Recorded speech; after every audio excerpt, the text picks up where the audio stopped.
Shaka King is a multitude of things: writer, director, producer, and sometimes actor. His first feature film, Newlyweds, was developed in New York University's graduate film department, where King received his MFA in 2013. Later that year, the film debuted at the Sundance Film Festival and enjoyed a 3-week run at New York's vaunted Film Forum. The bittersweet comedy garnered the director the Someone to Watch Award at the 2014 Independent Spirit Awards. King's next film, the racial satire short Mulignans, debuted at Sundance last January and soon after went viral. Concurrently, King brought his cinematic and social relevancy vision to Black Out for Human Rights, a network of concerned citizens who commit their energy and resources to immediately address the staggering level of human rights violations against fellow Americans. His Blackout film, The Most Wonderful Time of the Year, also went immediately viral and is as alluring as it is difficult to watch. Shaka is currently developing a half-hour dramedy with producer Russell Simmons for HBO. King is a native and resident of Bedford-Stuyvesant, Brooklyn. Ladies and gentlemen, please welcome Mr. Shaka King. Fucking affirmative action. I swear my grandmother's French. I thought this goat-headed chinchilla hanging out her friggin' shirt. So I look at him, I says, sweetheart, forget about a hairnet. You need a leash for that thing. Clean it up, huh? You're fucking handling food here. Give me a break. It's fucking disgusting. To the dogs, I tell you. This neighborhood's going to the friggin' dogs. Guys, excuse me. I'm looking for Kadadiatu. It's like a Gabonese French bistro. You know, we started writing it, but we could never, we had this thing where he was like, you know, we wanted to satirize gentrification in Bed-Stuy, right? Or we wanted to satirize gentrification in Bed-Stuy, but you know, from that perspective, so the avatar of gentrification in Bed-Stuy would be like a white jogger, right, in our minds. Sure. And so, you know, me, my sense of humor is really dark, and I like to really push it. So I was like, we should end it where we're beating him to death, right? And we're screaming like, you nigger, you Not funny, but funny. dirty nigger, like screaming that in his face, we beat him to death. And I was like, blood's like spatting the camera. And I was like, because we have to be crazy. It has to be like a dark ending. It has to be really like, you know, because we had a sort of, that's just the way that we both think. And we were just like, we can't do it. We can't do this. If we do this, we're never gonna get to make another movie again.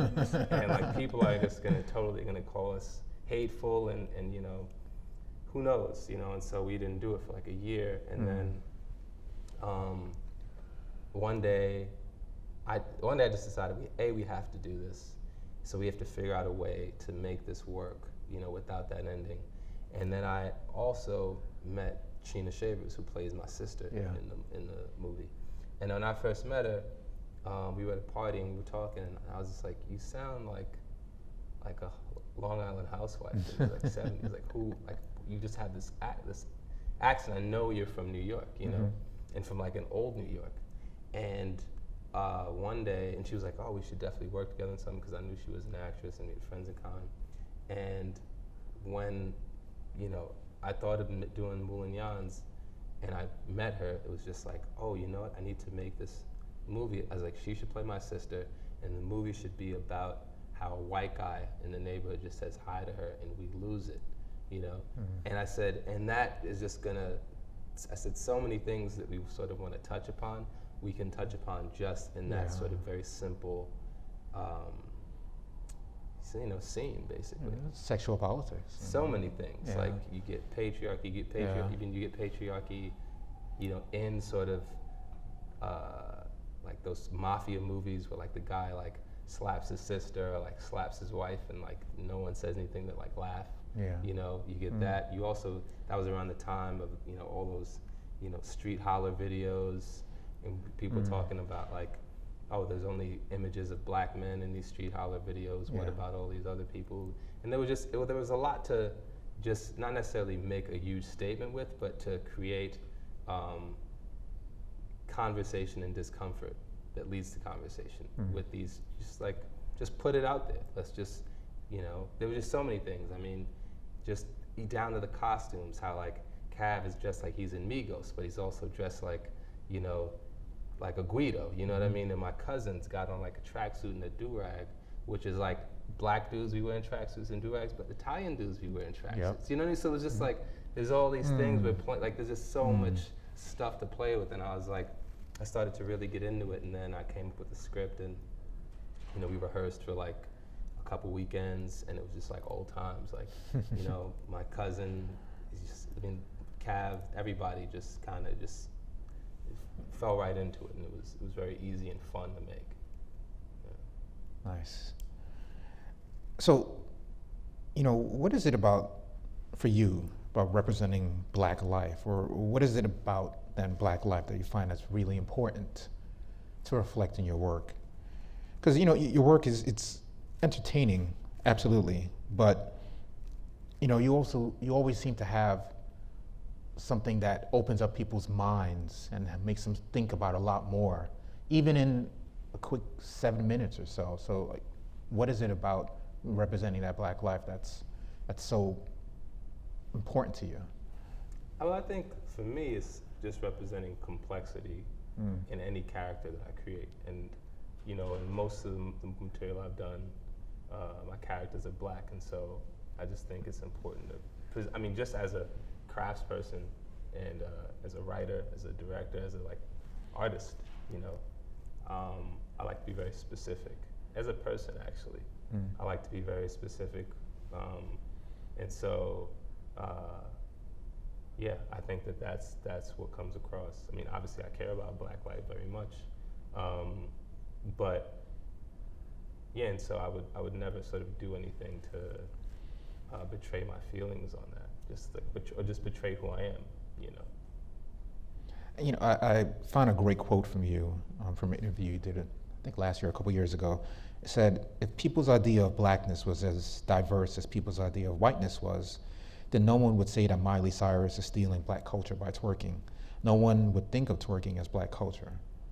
You know. So, well, you know, it's funny because people talk to me about that interview. Oh yeah. And I mean, I recognize that like twerking is Black culture, but Black culture is so expansive that many things are Black culture. So it's like, I also think, yeah, I think that, so there's that, but then also like today, I don't know why this is coming to mind, but someone sent me this link about this, it's 420 today. Yeah. You know, it's weed holiday. Yeah. And someone sent me this link about this Bob Marley app where like it's like a Snapchat app where basically you can transpose Bob Marley onto your face for 420 when you send a Snapchat. People like, is this blackface? And people are like outraged and I was just like, are you really outraged? Like outraged? You know what I mean? Like, yeah, of course. Like it was the dumbest thing ever, you know. So I think that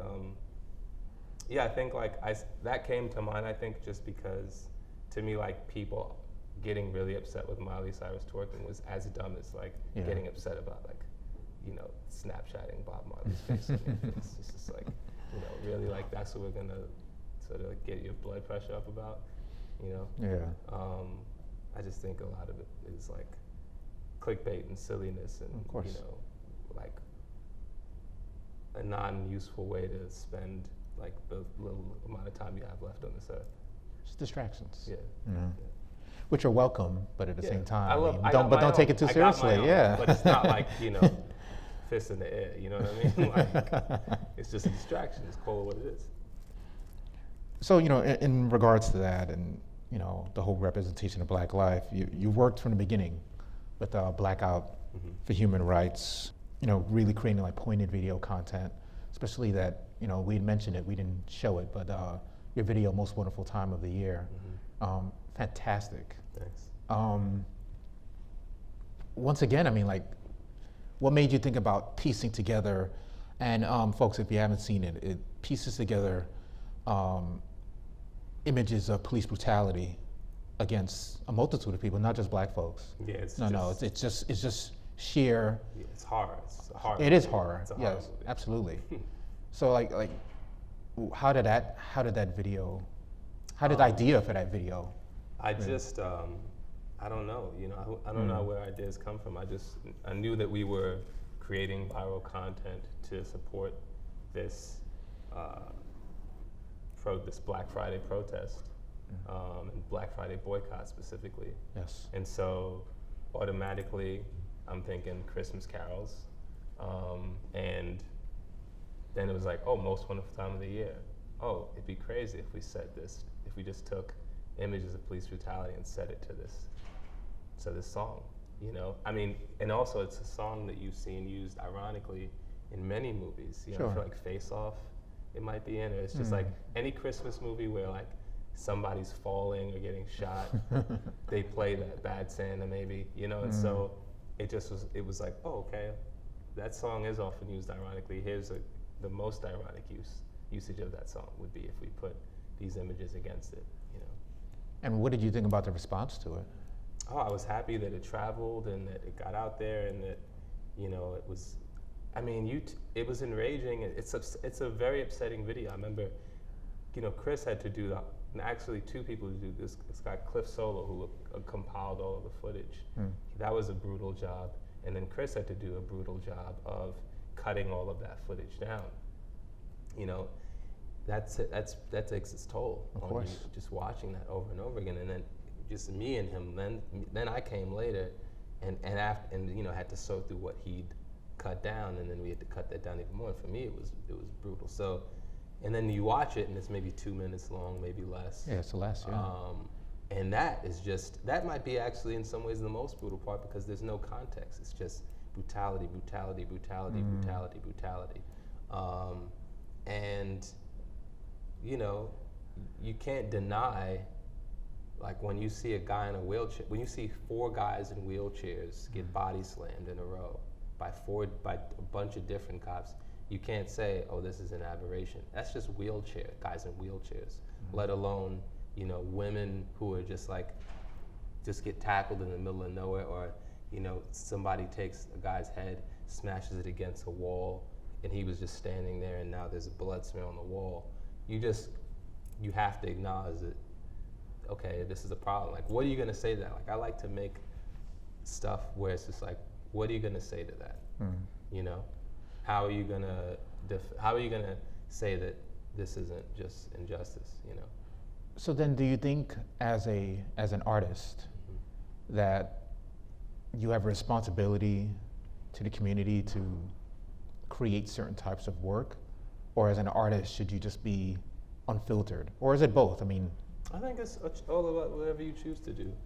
You know, I make the choice. I choose to make the kind of art that I want to make, and you know, who knows? Someday that could change. But I like making what I like to make. I really just like to make what I like to make. I never was good at 9 to 5, or, you know, I'm not even particularly necessarily good at making stuff for people. You know, I am when my vision aligns with their vision, or they, you know, are attracted to my vision. But yeah, I think it's really up to you as the artist what you want to do and what you know, that's not for everyone. Yeah.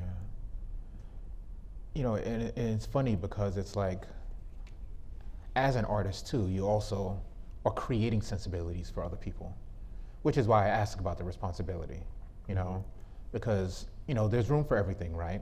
There's room for comedy, there's room for drama, there's room for, you know, the silliest of stoner comedies and the most dramatic of stoner comedies, you know? But then that's why I ask about responsibility. So if people are creating a certain sensibility based on your art, you know, should you be making art in a specific way? And I know it's a big question, and you don't necessarily have to answer. No, I it, don't but mind it's answering it. I don't mind answering it. I mean, you know, I'm not gonna lie. Like, I see things sometimes, and I'm like, that's just terrible for the world, you know. But I mean, that's sort of a moralistic stance to take, and you know, I'm no judge, I'm no juror, you know. I'm just another artist. So, you know, that's almost, I can't say it's not quite the equivalent of, you know, me looking at a piece of material that I just don't think is that particularly interesting and saying, well, what place does that have in the world? Because, you know, you're talking about one that could actually sort of be inspiring harm and hate, you know, and there are like, you know, there are songs, movies, shows even probably that like are almost as like vile as Mein Kampf, you know what I mean? And are that like just out there to warp people's psyche and are just like harmful pieces of material. But that's my opinion of of that art, you know? And so, and you know, without that art, you wouldn't have commentary on that art saying, hey, that's fucked up, that shouldn't exist. So I think it has to exist just so people can say this shouldn't exist, you know? There we go. So with that, like what type of art inspires you? You know, whether it's painting or music or whatever, or other films? Music. You're a big music guy. Music mostly, yeah. Like who? So many things. I love all types of music. Okay. All types. I'd say, you know, Miles Davis has always been a big influence on me. Madlib's always been a big influence on me. My first really big influence in terms of art was a Tribe Called Quest. I had a feeling you were gonna say that. But I didn't. I mean, I knew that. I've known that for a long time. I mean, anybody who knows me knows that. Like when Fife died, I got an email from a friend I hadn't seen in years, and she was like, "In 7th grade, I remember when we were playing Hangman, and your clue was like people's instinctive travels in past, and none of us knew what that was. Like I was like, I loved Tribe Called Quest as a kid, and so." Yeah, just like sounds, like I've always just been into sounds. And, you know, RZA certainly just in terms of like taking sort of very, in like the Bomb Squad and taking like disparate pieces of information and turning them into just a singular, like a thing. That's been a huge influence on me. You know, Miles Davis in terms of, just like never being comfortable and with making one type of thing and not really overthinking and questioning what you're doing and just being in the moment. And that's also why Madlib is, besides him being just like one of my favorite producers, but just his approach to making stuff and just constantly being in the moment and not really being precious with stuff. And also like Miles' sort of ideas and about collaboration, like him being just one of the most collaborative people ever. You know, and really bringing out the best in his collaborators and just doing a great job casting. So, you know, in a lot of ways, those people have been influences in terms of how I work. No, I totally see the Miles in your work. That's yeah. So, you know, we know you're still learning and growing as an artist, as a person, as a human, but, you know, can you share for like the fellow artists in a room, like how do you exactly like approach life to being a working artist? Because you're a working artist, which is not an easy place to be at. So like, how do you approach life in doing so? Like, how can someone become, just based on your experiences, you know, a working artist? Is it about maintaining a certain trueness and integrity to yourself, or what is it? I think everyone has a different map, different road to get there. You know, for me, I'm lucky that I got a lot of support, you know, I'm an only child, I have a lot of support in my family, so, you know, I went a good couple years without like steady income, you know, and like borrowed money from my folks because they could help me out, you know, and they could help me out and they were willing to help me out. And not everybody has that, you know, like, that was, you know, I didn't have to get, you know, a teaching, I didn't have to like get, you know, a teaching artist job when I was in grad school, you know, and a lot of my friends did and didn't have time to like sit at a computer for 8 hours and write a screenplay or like go and shake trees, you know, and try to get money for something like, you know, that was a real luxury. That's why like people do say, you know, film is for like the people with money, you know, because it requires a lot of money and a lot of support, you know, so I lucked out in that regard. But I think, you know, it's also important to make stuff. You know, I had a lot of friends. I I took out crazy living loans, which is really like I gambled my future, you know, which I tell people all the time, I think is a worthy investment if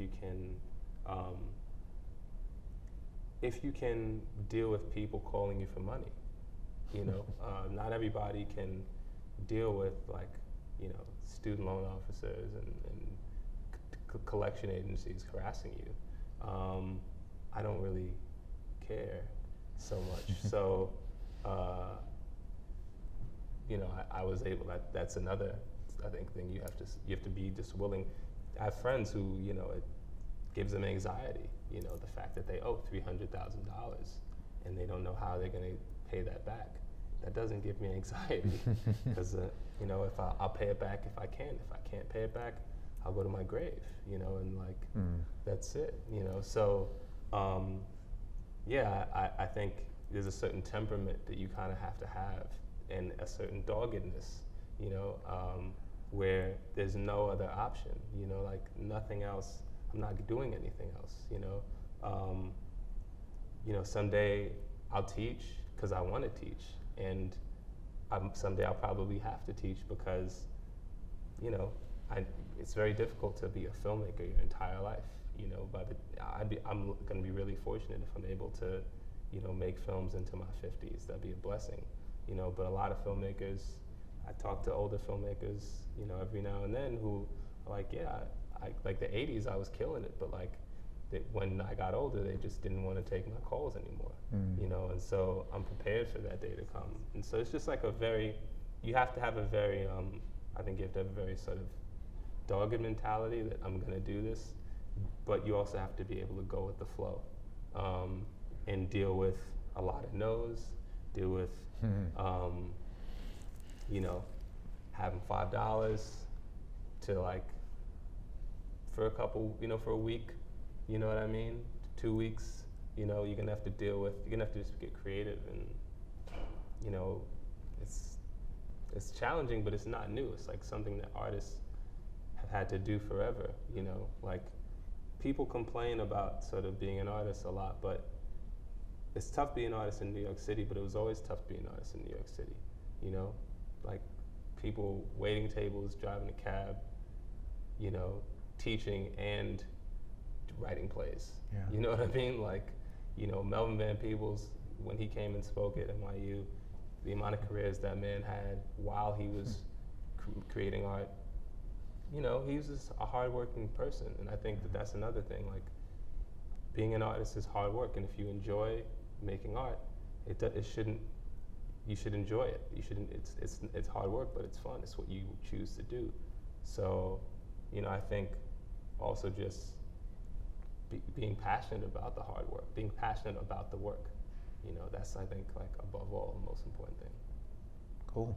Yeah. Shaka King, thank you very much. Oh, Really appreciate it. my pleasure.